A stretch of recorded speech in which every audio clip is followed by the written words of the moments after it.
네. 영웅시대 계십니까? 네. 제가 이 영상을 어제 쭉 보고 이제 편집을 하면서요. 저는 오늘 주제를 찬양으로 잡았어요. 찬양으로 주제를 딱 잡는데 떠오른 사람이 임영웅이었어요.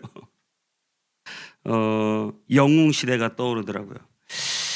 저는 진정한 찬양이란 무엇인가를 보여주고 계신 분들이다. 네, 여러분 그렇게 생각이 들어요. 찬양한다는 것은 국어사전에서 아름답고 훌륭함을 크게 기리고 드러낸다는 뜻입니다. 어떤 대상을 높이고 그에게 매료되고 그의 아름다움과 훌륭함을 기리고 드러내는 거예요. 제가 참 그 찬양의 그 국어 원어적인 의미를 보면 정말 이렇게 이런 영웅시대 이런 분들이 정말 그 찬양이 뭔지를 제대로 보여주고 있어요. 그들은 찬양의 대상과 마음을 나누고 찬양의 대상을 통해서 심지어 자기의 마음의 병까지 치유되고 삶의 활력이 되고 인생이 바뀌는 경험을 노래를 통해서 만났다는 거예요. 여러분은 어떠십니까? 여러분은 우리 예수님을 만나서 여러분의 인생이 바뀌고 여러분의 인생이 치유되고 여러분의 인생이 활력을 얻고 그래서 내가 주님을 찬양할 수밖에 없고 주님을 찬양할 때 우리의 마음에서 저절로 그 찬양이 흘러 넘치고 계신지 가장 핫한 프로가 미스터 트롯이죠. 최근에 거의 2, 3년 전국을 휩쓸었어요. 임영웅뿐만 아니라 수많은 스타들 그들이 노래로 사람들의 마음을 위로한다고 합니다. 많은 사람들이 그 노래에 빠져 살아요. 나이 든 사람만 그러냐? 젊은이들도 더해요.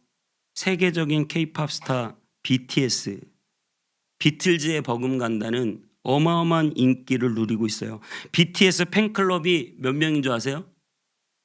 뭐 정확하진 않지만 추정 인원으로 1,000만 명 예상합니다. 1,000명 아니에요? 1,000만 명 전 세계적으로 서울 인구 버금가는 1,000만 명이 BTS 팬클럽이 어마어마한 인기죠. 감이 잘 안 오시나 봐요. 네, 이렇게 감이 안 올 때는 돈으로 얘기를 해줘야 된다. 임영웅이 2, 3년 동안 얼마 벌었는 줄 아세요? 음반, 광고, 공연 500억 벌었어요. 500억. 그것도 추정인데 그거 이상 지금도 계속 벌고 있을 거예요. 뭐 50억짜리 아파트를 현금 주고 샀다나 뭐 아무튼 어마어마하게 돈을 많이 벌었어요. 우리나라 음악 저작권 있잖아요. 저작권 1등이 거의 JYP 그 박진영, 그다음에 SM 유영진 뭐 이런 사람이 거의 1등인데 1년에 한 10억 정도 그냥 가만히 앉았는데 노래 몇 개 만들어가지고 1년에 10억 정도 따박따박 들어오는 거예요. 그런데 BTS의 노래를 만든 빅히트의 피독이라는 작곡가가 있대요. 그 사람 1년에 얼마 버는 줄 아세요? BTS 1,000만이요, 3개. 그 사람 1년에 400억 번대요. 저작권 수익으로. 역시 돈으로 하니까 그냥 느낌이 팍팍 오시죠. 아, 이렇게 대단한 사람들이구나. 그러면 그 BTS 5명 가지고 음반 제작해가지고 빅히트라는 회사를 차렸는데 방시혁이라는 대표가 있어요. 그 사람은 얼마 벌었는 줄 아세요? 빅히트라고 하는 회사가 지금 10조가 넘어요. 방시혁 대표가 35%인가 가지고 있어요. 약 재산이 4조예요. 여러분 생각해 보세요. 삼성전자 어마어마한 전자제품 반도체를 다 만들어서 이재용 씨가 가진 재산이 10조 정도 얘기해요. 별로 안 놀라시네요. 왜냐면 조는 돈이 아니에요. 10조 정도 얘기해요. 아니 그런데 5명 제가 BTS 이거 유튜브에 잘못 나오면 큰일 나가는데 그 5명이 그냥 춤추고 노래하는 거예요. 뭐 제품을 만들어요. 뭘 해요? 아무것도 하는 것도 없어요. 그냥 5명 아니에요? 뒤에서 지금 큰일 났다고. 목사님 5명 아니에요. 이거 BTS 아미들 알면 난리 난다고. 네, 뭐 조회수가 그렇게 높지 않으니까 너무 염려하지 마세요. 아무튼 그 몇 명이 춤추고 노래를 불러서 10조짜리 회사를 만들었다. 별로 안 놀라시네요? 여러분 노래가 도대체 뭡니까? 예? 영웅 시대 분들이 정말 죄송한데 임영웅 씨가 한 게 뭐예요? 그냥 마이크 잡고 노래 부르는 거예요. 뭐 이걸 뭐 공중을 날아다니고 막 갑자기 막 죽은 애를 살리고 뭐 무리를 걷고 막 이런 거 아니잖아요. 그냥 마이크 잡고 노래를 불렀어요. 그냥 5-6명이 모여서 춤추고 노래를 불렀어요. 대단하죠. 대단합니다. 노래라고 하는 것의 힘, 노래의 능력. 그럼 우리는 그런 생각을 해보는 거예요. 왜 하나님은 이 노래를 우리에게 주셨는가? 여러분 이 근원적인 질문을 해보셔야 돼요. 왜 하필 수많은 재능과 할 일이 많은데 우리 인간에게 노래라는 것을 줘서 그 노래 때문에 울고 웃고 뛰고 기뻐하고 위로받게 하셨는가? 왜 그랬겠습니까? 이사야 43장 1절엔 이렇게 말하고 있습니다. 내가 이 백성을 지었는데 왜 지었느냐? 찬양하기 위해서 지었다.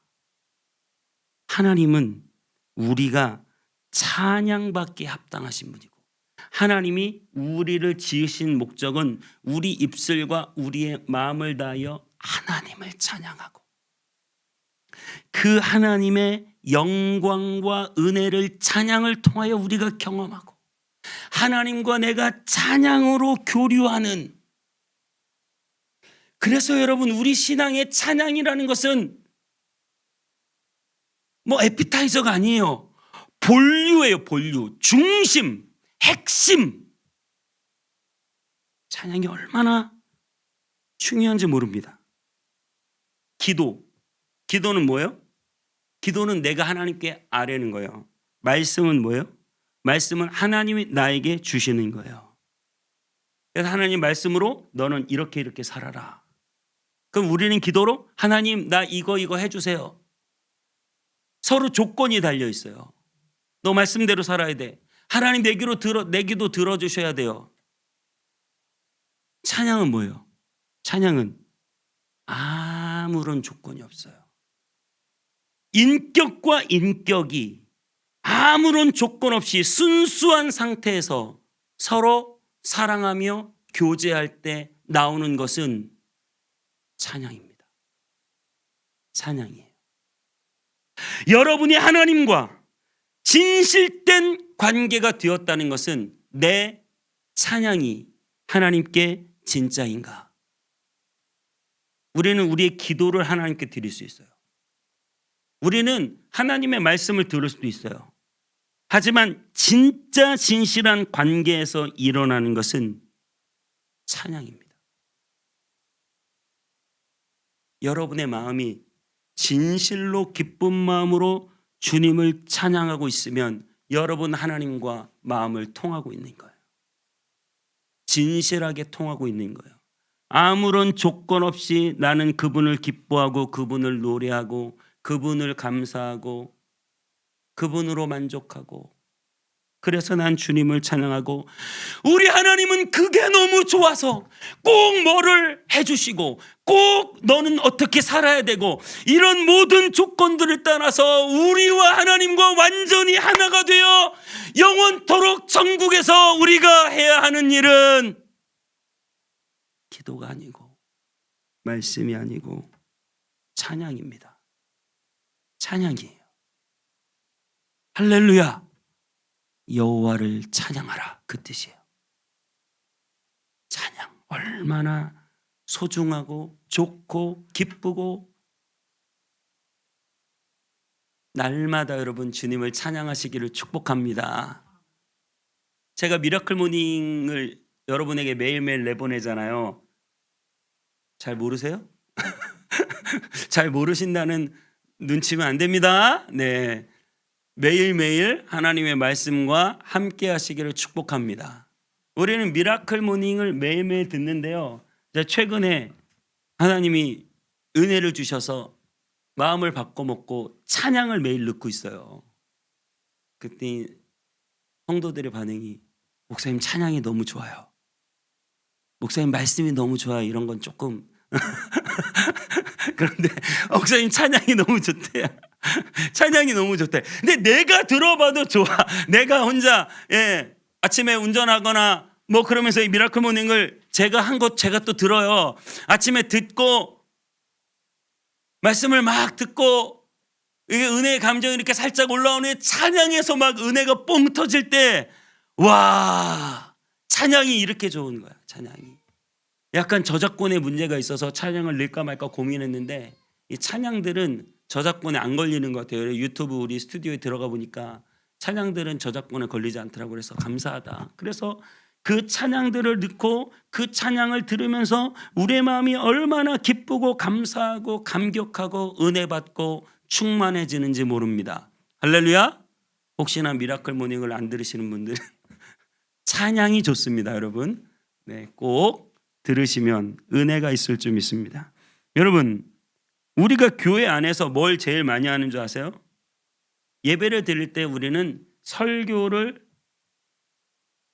제가 예배 시간 1시간 한 10분 정도 풀로 따지면 설교가 한 35분 돼요. 근데 앞에 찬양이 20분이에요. 근데 중간에 찬송가 5분 들어가요. 설교 끝나고 후속 찬양 또 들어가요. 그럼 여러분 찬송이 30분이에요. 여러분 찬양은 우리 예배의 핵심입니다. 찬양은 우리 하나님이 진정으로 기뻐 받으시는 것이고, 찬양은 우리가 일평생 해야 되는 것이고, 찬양은 우리가 죽어서도 해야 되는 것이고, 찬양은 교회가 아주 중요하게 다루어야 할 일이에요.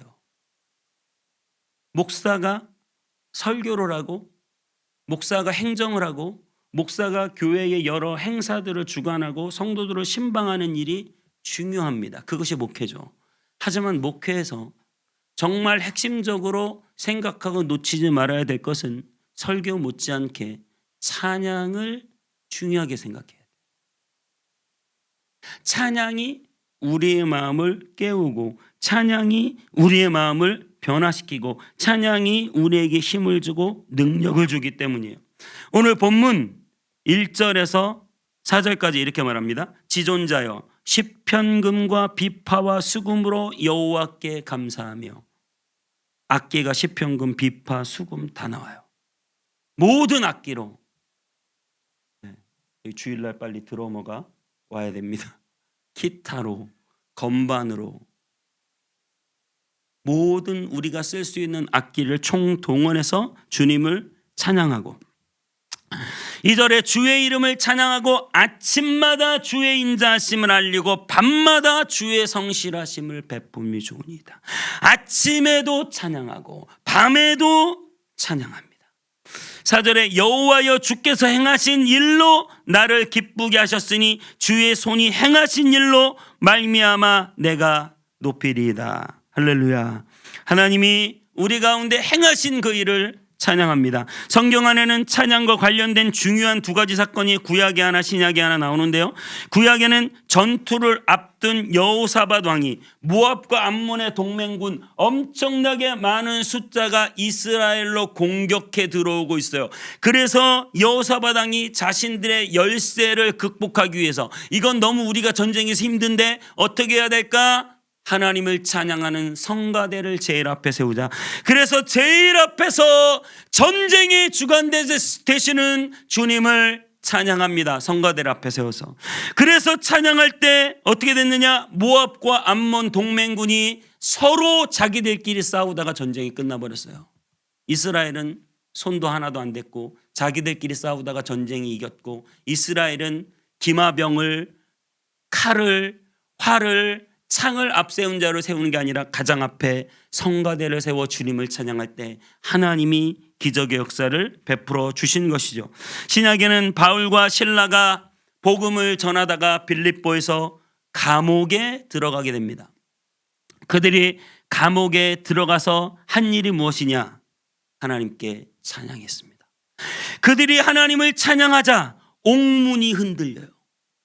옥문이 흔들리고 갑자기 옥문들이 다 활짝활짝 열리고 죄수들이 도망가기 시작할 때 바울과 실라도 거기에서 도망가 자유를 얻게 되었습니다. 여러분, 어떤 고난 속에서도 찬양을 잃지 않으면 하나님이 역사한다는 사실을 믿으시기 바랍니다. 찬양은 힘입니다. 찬양은 능력입니다. 세상은 여전히 경제적으로 사회적으로 점점 힘들고 어렵다고 아우성입니다. 이러할 때일수록 우리는 찬양을 붙잡아야 돼요. 찬양이 여러분의 인생의 힘이요 능력임을 믿으시기 바랍니다. 하나님을 찬양하는 일이 우리의 삶의 모든 얽매이고 있는 쇠고랑 같은 역경들과 나를 대적해오는 모든 세력들을 물리치고 무너뜨리고 없이 할 줄 믿습니다. 찬양이 감옥같이 답답한 인생의 문제가 열리게 하는 기적의 역사가 나타날 줄 믿습니다. 교회들이 침체 위기를 맞고 있다고 전문가들은 진단합니다. 이렇게 교회가 어려울 때, 사람들이 하나님을 찾지 않을 때, 사람들이 예배를 등한시할 때, 예배를 나와도 그저 시간을 때우고 돌아가려고 할 때 우리는 더 주님을 찬양해야 돼요. 찬양이 능력이 되어 이 예배에 성령의 역사가 임하고 우리의 심령을 깨우고 새롭게 하는 찬양의 능력을 경험하게 되기를 축복합니다. 우리의 찬양이 능력이 되어 이 검단에 많은 영혼들을 깨울 수 있기를 축복합니다. 찬양은 영혼을 깨우는 힘이 있고 찬양은 우리를 붙잡고 있는 악한 사탄 마귀를 물리치는 힘과 능력이 우리의 찬양에 있음을 믿으시기 바랍니다. 우리가 찬양할 때 교회는 부흥할 것이며 우리가 찬양할 때 우리의 삶에는 놀라운 기적과 역사가 나타나게 될 줄 믿습니다. 우리가 찬양할 때는 이유가 있어서 찬양할 때가 있어요. 그렇기 때문에 부르는 노래가 있습니다. 오늘 본문 4절에 여호와여 주께서 행하신 일로 나를 기쁘게 하셨으니 주의 손이 행하신 일로 말미암아 내가 높이 외치리이다. 주께서 행하신 일, 그것 때문에 내가 기뻤다. 생각만 해도 좋은 일이 있어서 찬양이 저절로 흥얼흥얼 나올 때가 있어요. 이스라엘 백성들이 홍해바다를 건넜습니다. 완전히 다 죽게 생겼잖아요. 홍해바다 앞에서. 근데 갑자기 홍해가 쫙 열리고 우와, 이스라엘 백성들이 그 놀라운 기적을 경험하며 바다를 건넜어요. 그리고 그 뒤에 쫓아오던 애국 군대가 전부 다 바다에 수장되어서 드디어 이겼어요. 드디어 그 애굽의 끈질긴 추격에서 자유를 찾았어요. 그래서 그들이 홍해에서 건너자마자 한 일은 찬양하는 일이에요. 미리암이 하나님을 찬양하고 성가대를 동원해 주님을 찬양하고 그들은 소고치고 춤추며 찬양하며 여호와 하나님께서 우리에게 베푸신 그 행하신 기적과 놀라운 능력을 찬양합니다. 문제가 해결되었어요. 기적이 일어났어요. 그래서 주님을 찬양합니다. 여러분 가운데 이 놀라운 찬양의 일들이 나타나게 되기를 축복합니다. 그런데요, 여기에는 약간 아쉬운 점이 있어요. 그 말은 무슨 말이냐면, 그렇다면 만약에 상황이 바뀌지 않으면, 내가 원하는 일이 벌어지지 않고 원치 않은 일들이 일어나면 어떻게 될까요? 우리는 금방 원망하게 될지도 몰라요. 이스라엘 백성들이 홍해를 건너서 신나게 찬양했잖아요. 찬양하고 바로 광야로 들어가요. 바로 막 가나안에 막 엄청난 열매들 좋은 땅으로 들어가는 게 아니라 광야로 들어가거든요. 그러니까 광야에서 마실 물이 없다고 또 주님을 금방 원망해요. 홍해를 건너서 주님을 찬양하고 광야를 만나니까 또 원망하고, 이런 아쉬운 점이 있어요. 나에게 뭔가 좋은 일이 생길 때만 찬양한다. 이거는 아쉽단 말입니다. 그래서 그런 고난이 찾아올 때 5절은 이렇게 말합니다. 여호와여 주께서 행하신 일이 어찌 그리 크신지요. 주의 생각이 매우 깊으시니이다. 주의 생각이 깊다. 그래서 그렇게 어려운 일이 찾아오면 그래도 하나님이 이 어려운 일을 통해서 나에게 기적을 베풀어 주실 거야. 아까 여호사밧 왕이 모압과 암몬 연합군과 전쟁할 때 두려웠어요. 엄청난 대군들이 몰려오니까 무서웠어요. 그런데 어떻게 해요? 성가대 앞에 딱 세워가지고 찬양하면서 그 찬양을 통해서 이기게 하는 거예요. 그럼에도 불구하고 찬양하고 부르는 노래가 있어요. 하나님께서 이 어려움과 힘든 상황을 이기게 하시고 극복하게 하실 것을 믿고 찬양할 때가 있습니다. 그런데 이 찬양에도 아쉬운 게 있어요. 무엇이 아쉬우냐? 내가 기대하는 바가 있단 말이에요. 하나님이 나에게 이렇게 해주실 것이다. 해주시기를 바란다. 내가 기대하는 대로 하나님이 움직이시기를 바란다. 는 게 있어요. 내가 기대대로 안 되면 어떻게 해요? 그러면 또 낙심하나요? 그렇겠죠. 그래서 8절에 이렇게 말합니다. 자, 8절 같이 읽어볼까요? 8절 시작. 여호와여 주는 영원토록 지존하시니이다. 주는 어제나 오늘이나 내일이나 동일하시고 주는 영원 전부터 영원 끝까지 동일하시고 내 상황과 환경이 어떻든지 결과가 어떻든지 우리 마음속에 흘러나오는 주님 한 분만으로 인한 노래가 있단 말입니다. 우리가 찬송했듯이 주 음성 외에는 더 기쁨 없도다. 할렐루야. 주님의 음성이 나의 기쁨이에요. 주님이 꼭 나한테 뭘 잘해 주시는 게 기쁨이 아니고 주님이 못해 주시면 슬픔이 아니고 그냥 주님과 함께 동행하고 주님이 나와 함께 있고 그 주님의 음성을 듣고 하나님과 함께 교제하는 것 자체가 내게 기쁨이에요. 그러면 내게 슬픔은 뭐야? 주님이 떠나가시면 내게 슬픔이에요. 주 떠나가시면 내 생명 헛되네. 기쁘고 슬플 때 늘 계시옵소서. 내가 바라는 건 뭐예요? 기쁜 일만 생기고 슬픈 일은 사라지고 그게 아니고 내가 바라는 것은 기쁠 때나 슬플 때나 주님이 나와 함께 계시는 것. 그분은 내 상황과 환경을 뛰어넘어 그분은 모든 것 위에 크시고 모든 것 위에 완전하시고 그분의 응답은 항상 옳고 그분은 선하시고 그분은 완전하시단 말입니다. 그래서 우리가 기도할 때 응답이 세 가지로 있다고 해요. Yes, 그래 들어줄게. Wait, 기다려라. No, 안 된다. 여러분 기도응답은 세 가지가 아니에요. 기도응답은 뭐예요? 기도응답은 the best, 가장 좋은 것을 주신다. 가장 좋은 것을 주신다. 구하는 자에게 좋은 것 주시지 않겠느냐. 여러분이 받아든 것이 무엇이든 그것은 하나님이 가장 좋은 것을 주셨기 때문에 초막이나 궁궐이나 내 주 예수 오신 곳이 그 어디나 하늘나라. 초막이나 궁궐이나 내 주 예수 모신 곳이 초막이든 궁궐이든 내 형편이 찢어지게 가난하든 아주 부유하든 내 자식이 엄청 잘 되든 망했든 내가 원하는 일이 이루어졌든 이루어지지 않았든 하나님은 나에게 가장 좋은 것을 주시는 분임을 믿으시기 바랍니다. 우리는 그래서 우리의 찬양에는 아무런 조건이 없이 그냥 되어지는 노래가 있는 거예요. 마음속에 그냥 흘러 넘치는 노래가 있는 거예요. 그것이 바로 새 노래.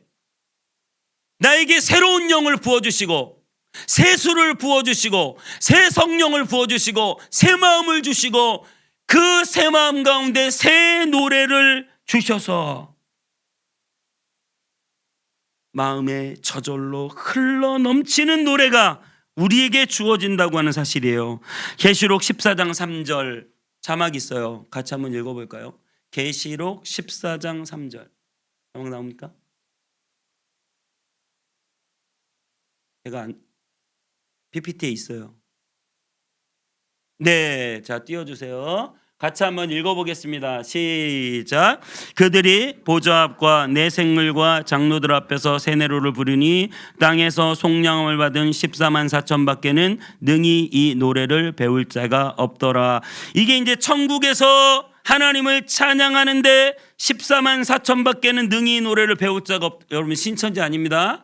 14만 4천은 뭐예요? 하나님을 찬양하는 구원받은 백성을 말하는 거예요. 상징적으로 그들에게 무엇을 주셨어요? 새 노래를 주셨어요.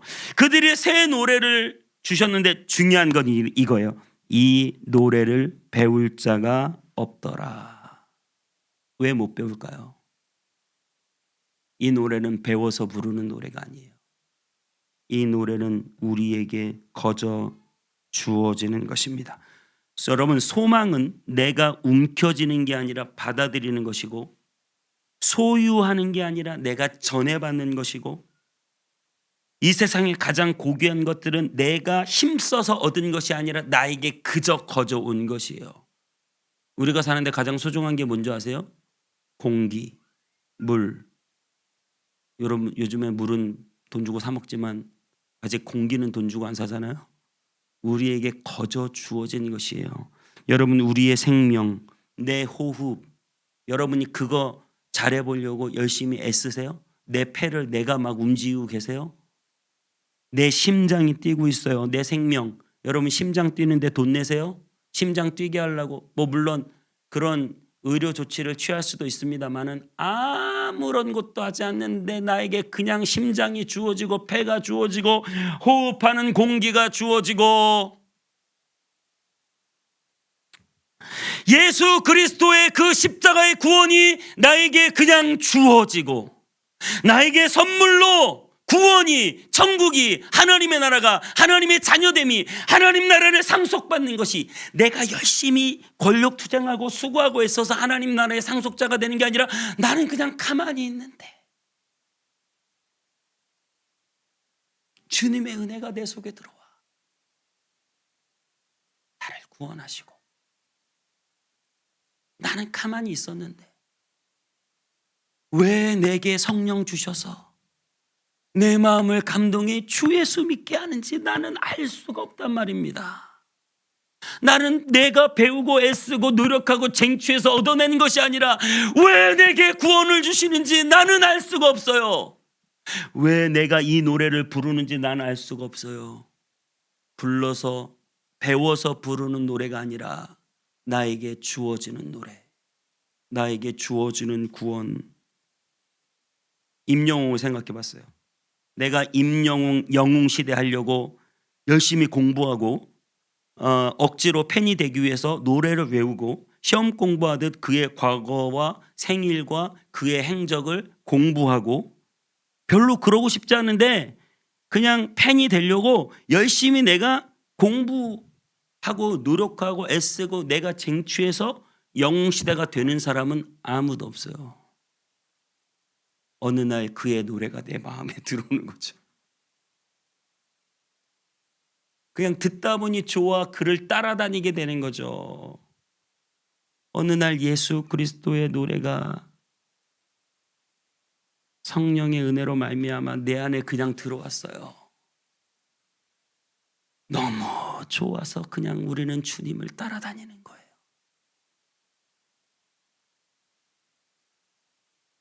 우리는 우리 주님이 너무 좋아서 그분을 기리고 그분을 찬양하고 그분을 따라다니는 거예요. 어느 날 내 속에 들어왔기 때문에. 바울이 빌립보 감옥에서 실컷 두들겨 맞고 바울과 실라가 감옥에 갇혔어요. 그들은 거기에서 무엇합니까? 주님을 찬양해요. 오늘 시편을 부를지 모르겠어요. 시편. 오늘 92편 바울이 빌립보 감옥에서 바울과 실라가 찬양합니다.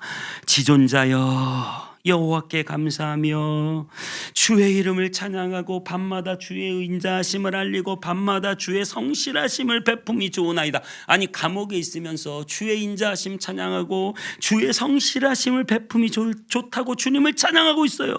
주님이 내게 행하신 일이 나를 기쁘게 한다고 감옥에 들어가 있으면서, 여러분 여기서 여러분 오해하지 말아야 될 게 있어요. 감옥에 들어가서 이렇게 생각하고 노래하는 게 아니에요. 내가 노래하면 감옥문이 열릴 거야.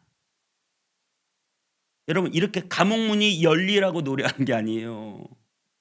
감옥에 있어도 나는 주님이 좋고 풀려나도 나는 주님이 좋고 감옥에 있어도 난 주님을 따라가고 풀려나도 난 주님을 따라가고. 어떻게 할 수 있어요? 빌립보 감옥문이 활짝 열리자 와 문 열렸다 도망가자. 여러분 이렇게 도망가지 않았어요. 어떻게 했어요? 그 자리에 멈춰 서 있어요. 그리고 간수를 찾아요. 간수는 감옥의 죄인들이 도망가면 간수가 대신 죽는 거예요. 그래서 이 간수가 벌벌벌 떠며 바울과 실라 앞에 어찌하여야 우리가 영생을 얻으리까. 그때 바울과 실라가 그 유명한 말씀 사도행전 16장 31절 주 예수를 믿으라 그리하면 너와 내 집이 구원을 받으리라. 할렐루야. 감옥문이 열릴 걸 알고 노래한 게 아니라 그냥 감옥에 있어도 난 주님이 좋고 감옥에 나가도 난 주님이 좋고 주님이 너무 좋아서 난 주님을 따라다니고 주님이 너무 좋아서 나는 주님의 뜻대로 살고 주님이 이 좋은 주님을 나 혼자 알 수 없어서 나는 그 주님을 전하고 복음을 전하고. 계시록 14장 3절에 새 노래가 내 마음 가운데 흘러넘쳐서, 이 노래를 능히 배워서 부르는 게 아니에요. 이 노래가 마음속에 흘러 넘치는 거예요. 호흡이 있는 자들은 다 주님을 찬양합니다. 할렐루야. 시편 150편 유명한 말씀이잖아요. 호흡 있는 자들은 다 주님을 찬양해요. 여러분 그런데 물고기 호흡해요 안 해요? 바닷속에 있으니까 호흡 안 할 거야. 호흡해요 여러분. 아가미 호흡 배우셨죠? 호흡해요. 물고기 호흡해요. 나무들도 호흡해요. 새들도 호흡해요. 모든 만물이 호흡이 있기 때문에 주님을 찬양하고 있어요. 성 프란체스코는 그걸 봤다고 해요. 성 프란체스코는 산들의 나무가 바람이 흩날리며 주님을 찬양하는 걸 영적으로 봤어요. 물고기들이 제자제자 모여가지고 그런 예가 있어요. 물고기에게 하나님을 찬양하고 외치고 설교했다는 예화가 있어요. 그 물고기들이 뻐끔뻐끔 주님을 찬양하고 하늘의 새들이 제잘제잘 짹짹짹 주님을 찬양하고 나무들이 주님을 찬양하고 꽃들이 그 아름다운 영광으로 주님을 찬양하고. 누가 찬양 안 해요? 유일하게 찬양 안 하는 족속들이 있어요. 죄 지은 인간만이 주님을 찬양하지 않아요. 온 세상에서 유일하게 찬양 안 하는 것들은 인간이에요. 죄로 하나님과 관계가 막혀버렸어요. 노래를 배울 수가 없어요. 하나님을 찬양할 수가 없어요. 막혀버렸어요. 이 막힌 걸 누가 뚫어주셨습니까? 예수 그리스도. 타락하여 찬양할 수 없는 인간에게 새 노래를 주시고 새롭게 찬양하게 하시고 내 백성은 찬송을 부르게 하기 위해서 지었다고 하는 그 하나님의 말씀이 응답되기 위해서 내게 성령 부어주시고 내게 새 노래를 주시고 내가 주님을 찬양할 수 있도록 나와 하나님과의 막힌 담이 열려져 버렸어요.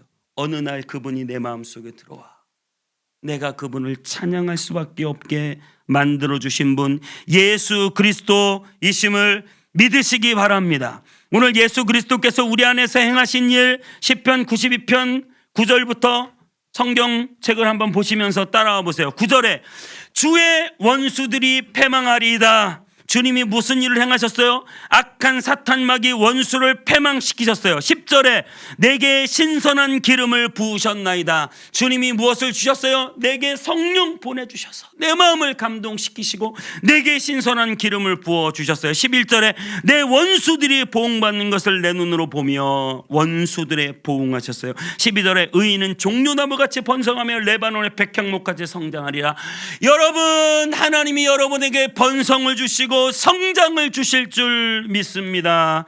14절 제가 제일 좋아하는 말씀이에요. 14절 한번 같이 읽어볼까요? 14절 시작. 그는 늙어도 여전히 결실하며 진액이 풍족하고 빛이 청청하니 여호와 하나님을 찬양하는 백성은 그의 노후가 멋진 표현이에요. 그는 늙어서도 여전히 결실하며 여러분의 노후에도 계속해서 많은 결실들이 있게 되기를 축복합니다. 하나님을 믿는 백성은 100세가 되어도 끊기잖아요. 뭐 자식을 낳겠다는 얘기가 아니에요. 여러분에게 놀라운 축복이 끊기지 않고 결실 맺게 하실 줄 믿습니다. 진액이 풍족하여 속에서 이 좋은 것들이 막 흘러 넘치고 빛이 청청하니 그 빛이 나이가 들었다고 색이 바라는 것이 아니라 그 빛이 더 청청하는 축복이 있게 되길 바랍니다. 여러분, 주님을 찬양합시다. 할렐루야. 제가 청소년 수련회 가서 우리 로미랑 정민이랑 청소년 수련회 우리 갔잖아요. 저녁 7시에 애들이 예배를 시작했는데 밤 12시까지 찬양을 하고 뛰고 기도하고 막 난리가 났어요. 소망이 있더라. 네. 우리 청소년 예배가 그렇게 될 줄 믿습니다. 네, 왜 이렇게 아멘이 약해요? 저는 지금 꿈을 가지고 기도하는데 우리 청소년 예배가 그렇게 될 줄 믿습니다. 여러분, 시와 노래와 신령한 것들로 우리 아이들이 찬양하고 우리가 찬양하고 앞으로 온땅예배 성문교회는 찬양 사역이 변두리 에피타이저 그저 곁가지가 아니에요. 교회의 핵심이에요. 우리는 더 찬양할 것입니다. 우리의 재정을 더 찬양에 써야 되고 우리는 찬양하려면 사실은 이사 가야 돼요. 여기는 안 돼요. 고가 이번 주에 저기 우리 찬양 전문가 집사님하고 얘기를 하는데 목사님 고가 높아야 됩니다. 맞아요. 고가 높아야 돼요. 넓어야 돼요. 스크린을 설치해야 되고 이 강대상 너무 이쁜데 이걸로 놓고 찬양하기는 좀 거시기해요. 뒤에 악기를 세팅해야 되고 연주자를 우리가 페이를 지급해야 되고 모든 찬양의 사역이 우리 교회의 핵심이 되어 우리 젊은이들이 여러분 생각해 보세요. 우리 아이들이 자라면 어떻게 돼요? 뻔하지. 20살, 30살 어떻게 살지 눈에 다 보이지 않아요? 여러분도 그렇게 살았을 수도 있고 눈에 다 보여요. 에베소서 5장 18절 19절에 이렇게 말해요. 술 취하지 말라. 이는 방탕한 것이니 오직 성령의 충만을 받으라. 시와 찬송과 신령한 노래로 서로 화답하며 너희의 마음으로 주께 노래하고 찬송하며. 우리 아이들이 세상에 나가서 이제 졸업했다고 술 취하고 방탕하고 타락하고 마음대로 연애하고 자기 마음대로 살다가 죄짓고 젊은 그 시간들을 다 허비하는 게 아니라 오히려 더 교회 모여 찬양하고 할렐루야. 다 악기도 다르고 싱어도 쓰고 그래서 이 검단 지역에 수많은 영혼들을 수많은 젊은이들을 찬양을 통해서 깨우는 교회가 되기를 주님의 이름으로 축복합니다. 온 땅의 빛으로 찬양하는 교회로 영혼들을 찬양을 통해 살리는 교회로 하나님 앞에 쓰임받기를 축복합니다.